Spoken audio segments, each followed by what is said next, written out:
welcome back to the crypt.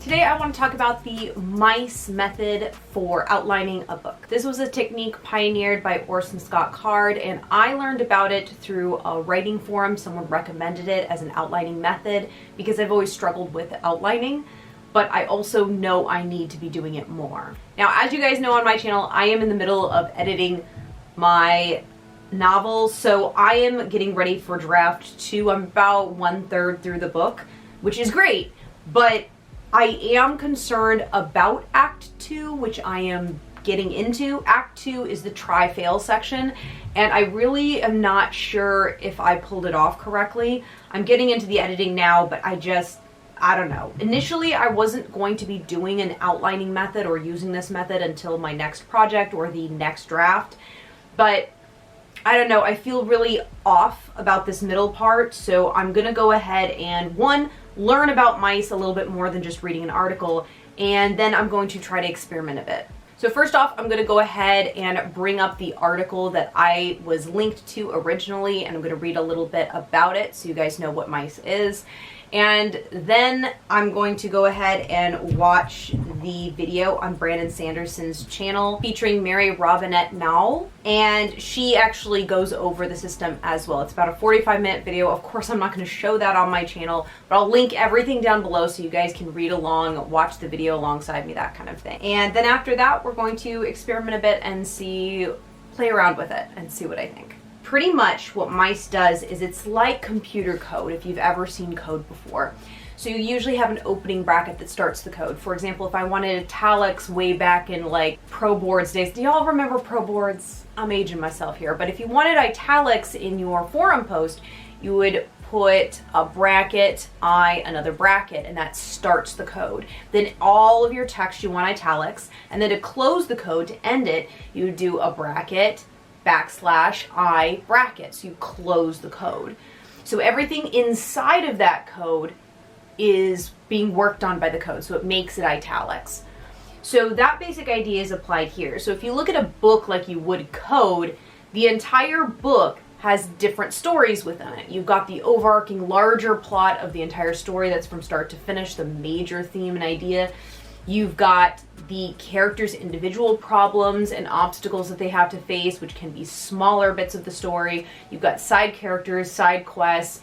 You might have revelations, those kinds of things, and all of those are different codes, and they might begin and end in slightly different spaces, but they're all bracketed in by the larger overarching plot line, right? So that's the general idea behind M.I.C.E in that if you start something, you need to finish it. So the way Mary Robinette describes it, each of the M.I.C.E codes is a promise you make to your reader. So if you start your story off with an event, then you need to keep your promise by having the event resolved at the end of the novel. If you have a character who's lonely at the beginning of the novel, you need to keep that promise by the end by showing they either have friends or that they're okay with being alone by the end of the book, so a change has occurred. And one of the things is nesting codes. The idea is Act 1 mirrors Act 3 perfectly, but in opposite order. This is why they're called nesting codes, because it's first in, last out, similar to how computer programmers create websites. It's the same principle.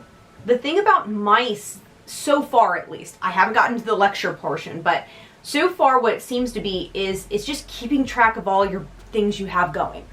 And that's big for me because it's not trying to tell me what to do as an organization structure. It's just trying to give me an organizational structure to use to help categorize where everything's going. It's not telling me what to do as an author. It's just helping me keep track of where everything is so I don't forget somebody's plot line. I don't leave something hanging somewhere that isn't resolved. If there's a code that was started, I have to finish that code at some point. So I've got the lecture on Brandon Sanderson's YouTube. Again, everything's linked down below, and I'm just gonna watch this and see how I feel. Brandon invited me here to talk to you about short stories. Okay, I am only about 12 minutes in, but I already, this is why I like this idea so much more. So she actually already finished her presentation and we're getting into actually practicing with it and stuff. but she went over character, milieu, event, etc. But the thing that really made sense to me was when she actually used Wizard of Oz in his example of how to use the codes, how to open and close them, because it makes sense. So Wizard of Oz, and I'll try to put a picture on the screen so you guys can follow this, but when you open character, Dorothy is unhappy. Open event, tornado happens. Open milieu, welcome to Oz. Open inquiry, what do the slippers do? Now we reverse it at the end. So we close inquiry first. Slippers carry you home. Close milieu, leaving Oz. Close event, tornado is over, restoration of life. Close character, Dorothy is happy with her life. This makes sense to me, and this is why I like this structure so much better than a lot of other outlining structures I've seen. This is not trying to tell me what to do, it's just helping me organize what order I'm doing things and making sure if I open something, I closed it. You get to choose which code you open. You don't have to open all of the codes. You can just open, like if you want an entire story about inquiry, you could just open inquiry. You don't have to have anything else going on in your story if you don't want to. So I'm gonna finish this up, but I wanted to talk about that. Okay, I just finished the lecture. It just has some like open-ended questions from some people who were at the lecture itself. I'll probably listen to those while I set up the camera for the next bit, but I actually went ahead and went through with the exercise. So most of this lecture, which I didn't know before I went into it, is actually doing a practice story and actually seeing this in action.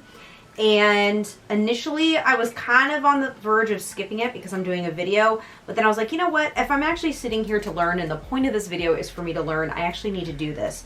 So I actually did complete the prompt and I did create a flash fiction story that follows all these beats, and I can kind of see how I ended it and closed it. Doing this little exercise did help me actually see how I progressed through that. It gave me a little bit of a greater idea. Now again, like I am going to actually fill out a worksheet based on a work that's already been completed. So we'll kind of see how that works versus building something. Time to get out the project clockwork. So, hi, welcome to the hands portion of this. I should get paid, you know, I don't, but. All right, so on this side, we're gonna do Act 1. The very first question in my book that hits is there is a scan, there is something out there that the main character has to figure out. What is the unknown ship? So this is the question that has to be answered at the very end, and this would be the closing thing. Now, if traditionally speaking, this would also be the last to go. And I actually think I did accidentally end up ending it this way. I do think I did end on solving this. Because I'm pretty sure like they look back on Wonder, which is the unknown ship. And there is like a conclusion about Wonder. Over here, we kind of have Act 1 promises. I believe Stepmom would be B story. It's very important to this story, but it is technically a B story. Okay, and tri-fails. Trivial cycle, yes, but no ands. All right, I think my problem is I'm not entirely sure where my Act 2 is technically kicking off. I feel like Act 2, finding Kai initially, is still in Act 1, as well as getting Kai out is actually all in Act 1. However, they only get Kai out of one element. They're still stuck in Wonderland in a way, in this separate world. So they're still stuck in the world.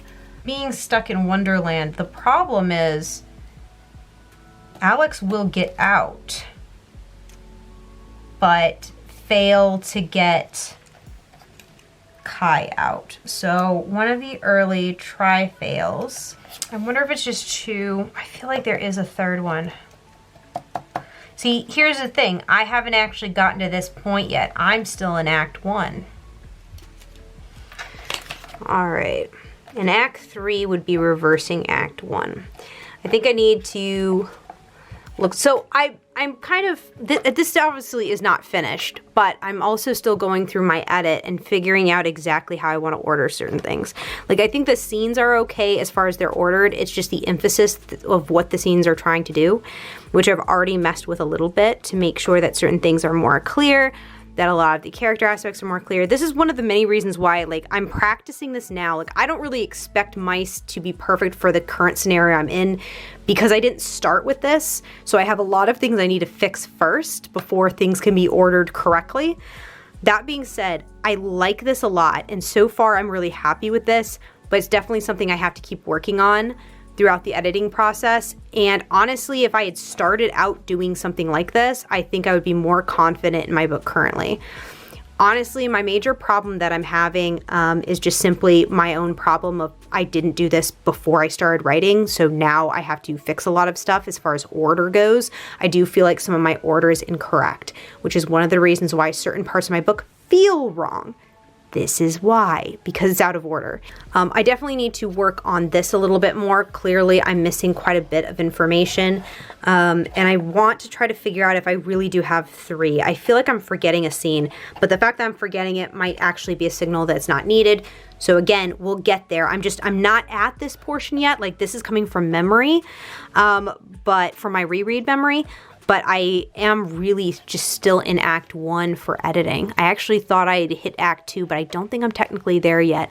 But I'm wondering if one of the reasons Act 1 feels off is because of the pacing and the speed. So we're gonna look into it a little bit more. So thank you for watching, and yeah, if you want to see more information, like what I think of this process further down the road, as well as watching me do this from the ground up for a brand new project in the future, be sure you click subscribe and the bell notification so you're notified of new videos when they go up, because I 1000% will be using this again and throughout my writing journey. I really love this process so far, and I hope you have an amazing day.